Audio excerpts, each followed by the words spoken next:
In June of 2022, 2 months before our 8th anniversary, I told my wife that I no longer wanted to be married. Obviously, that crushed her. She cried. I cried. You see, I was in a very dark space at that time, feeling disconnected. You know, just like when you don't pay that light bill, they disconnect you and leave you in the dark. Well, I wasn't paying attention, and I disconnected my own self, leaving myself in the dark.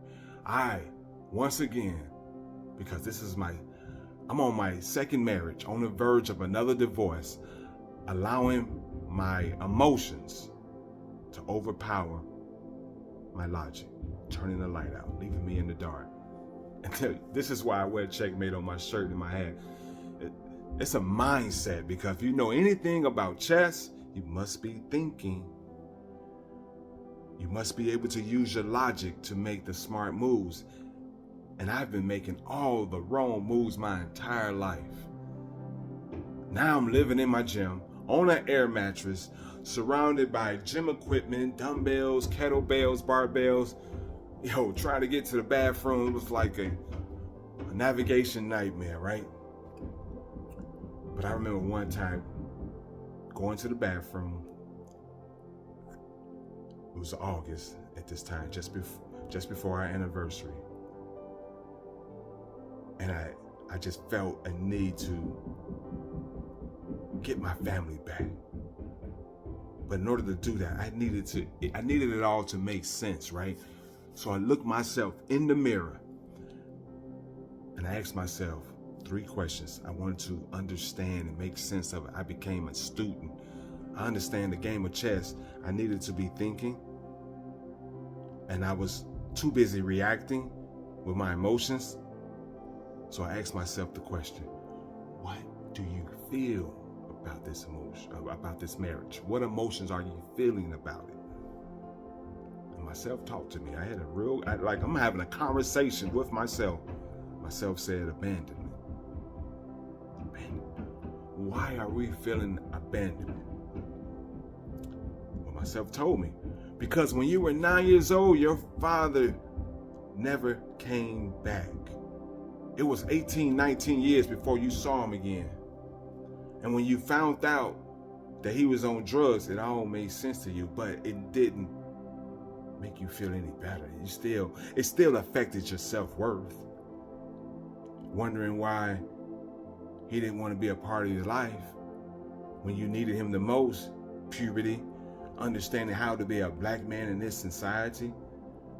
You didn't have that, so you felt abandoned. And that emotion carried with you throughout your entire life. You never dealt with that emotion.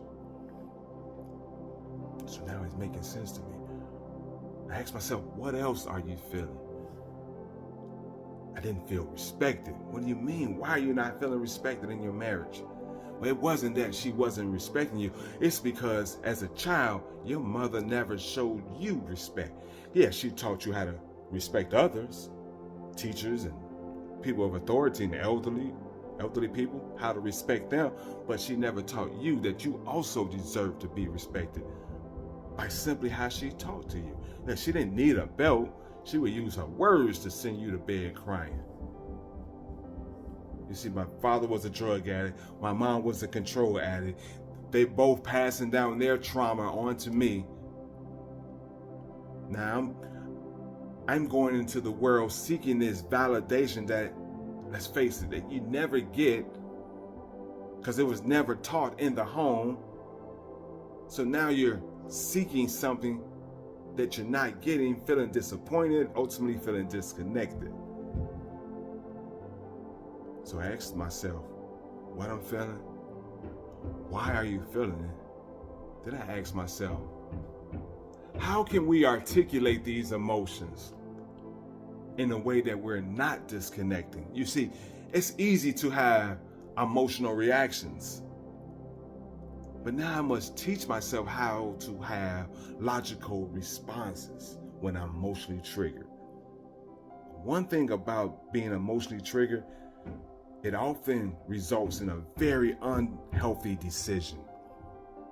It's filling up the jails, the court system, the cemeteries. Emotionally triggered people are often making some of the worst decisions. But when you approach life like the game of chess, in order to win and call checkmate, you must be able to think, not allow your emotions to overpower your ability to think, turning that light off, causing you to make unhealthy decisions. By asking yourself what, why, and how when you are emotionally triggered would allow you to make a very logical decision. Look, here's a tip. It's hard to be emotional and logical at the same time. So become a student of your emotions. Ask what, why, and how.